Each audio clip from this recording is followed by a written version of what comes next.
আজকে আবারও চলে এলাম একটা হেভি কেকের ডিজাইন নিয়ে। আর হেভি কেকের ডিজাইনগুলো যদি তোমরা পুরোটা ভিডিও দেখো তাহলে অবশ্যই অনেকটি কেকের আইডিয়া পেয়ে যাবে, কারণ হেভি কেকের ডিজাইনগুলোতে অনেকগুলো কাজ থাকে, যেটা অল্প অল্প করে কিছু কিছু কেকের মধ্যে দিয়ে অনেকগুলো কেকের ডিজাইন বানানো যায়। তো ভিডিওটাকে স্কিপ না করে দেখতে থাকো আমি কেকটা কীভাবে ডিজাইন করছি। হ্যালো ফ্রেন্ডস, আশা করি তোমরা সবাই ভালো আছো, আমিও ভালো আছি। তোমাদের সবাইকে জানাই অসংখ্য অসংখ্য স্বাগত আর গুড মর্নিং। নতুন আরেকটা দিনে নতুন আরেকটা কেকের ভিডিও নিয়ে চলে এলাম তোমাদের সাথে শেয়ার করার জন্য। আর আজকের কেকটা হতে চলছে একদম হেভি, অনেক ডিজাইন আছে এটার মধ্যে। নোজলের কাজ তো আছেই, সাথে আছে ফ্লাওয়ার। তো ভিডিওটাকে স্কিপ না করে দেখতে থাকো। আজকে আমার শরীরটা বেশি একটা ভালো না, একটু ঠান্ডা লেগেছে। তো ঠান্ডা লাগার ফলে গলার আওয়াজটা একটু অন্যরকম হয়েছে, তার জন্য সরি। তো আমি কেকের মধ্যে ক্রিমটাকে ভালো করে লাগিয়ে নিয়েছি। আর আমি কালকেও একটা ভিডিও শেয়ার করেছিলাম, সেটার মধ্যে আমি একদম শুরু থেকে স্টার্ট করেছি আমি কিভাবে লেয়ার বাই লেয়ার কেকের মধ্যে ক্রিমটাকে লাগিয়েছি আর ক্রাম কোটিং করে ফ্রিজে রেখে দিয়েছি সবটাই। কিন্তু আজকে আমি ওই ক্লিপটা স্কিপ করেছি। আর তোমরা যদি কারোর দেখার ইচ্ছা থাকে তাহলে অবশ্যই কালকের ভিডিওটা দেখে নিতে পারো, কারণ ভিডিওগুলো অনেকটা লম্বা হয়ে যায়, তাই আমি কিছু কিছু কেকের মধ্যে সেই ক্লিপটাকে স্কিপ করে দিই।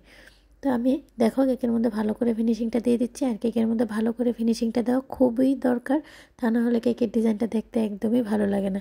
এখন আমি একটা কম নিয়ে নিলাম আর সাইডে একটু ডিজাইন করে দিচ্ছি। আর সাইডে ডিজাইনটা দেওয়ার ফলে উপরে দেখো কিছু ক্রিম উঠে এসেছে। তো উপরে ক্রিমগুলোকে আমি নাইফের সাহায্যে, ব্লেড নাইফের সাহায্যে সুন্দর করে সরিয়ে নেব আর ফিনিশিংটা একটু ভালো করে দিয়ে দেবো।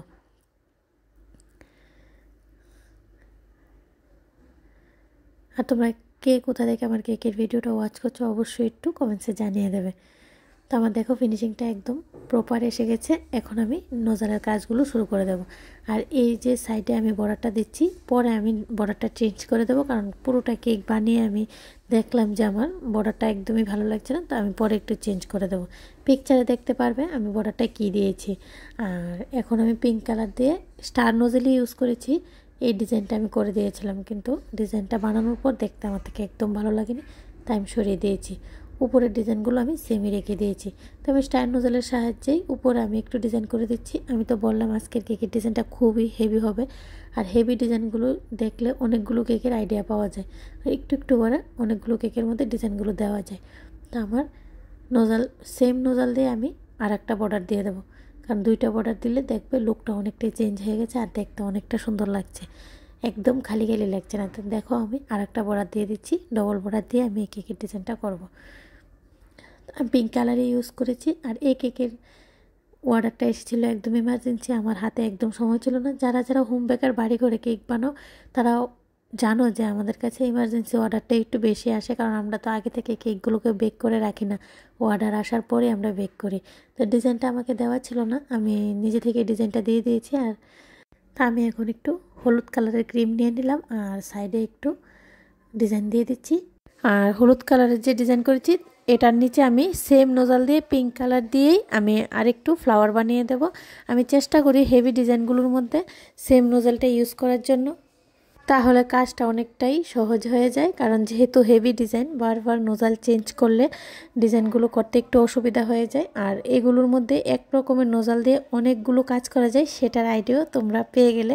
আর যখন হাতে সময় থাকে তখন তো অনেক রকমের কালার ইউজ করার মনে হয়, তো করে দিই। আর যেহেতু এই কেকটা বানানোর সময় একদম সময় ছিল না, তো আমি আর কি করার, ডিজাইনটাও একটু হেভি হবে, তো এক রকমের নোজালই আমি ইউজ করেছি পুরোটা কেকের মধ্যে।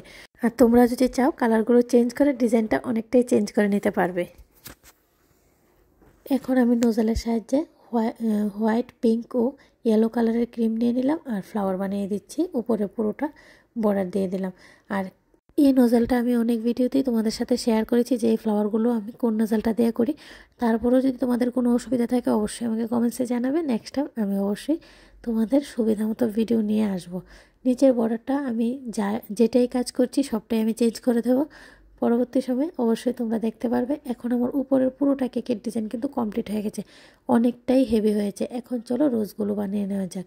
আর রোজগুলো বানানোর জন্য এখানে আমি পিঙ্ক ও হালকা অরেঞ্জ কালার নিয়ে নিয়েছি, আর আমি রোজগুলো বানিয়ে নেব। আশা করি তোমরা বুঝতে পারছো আমি কিভাবে বানাচ্ছি।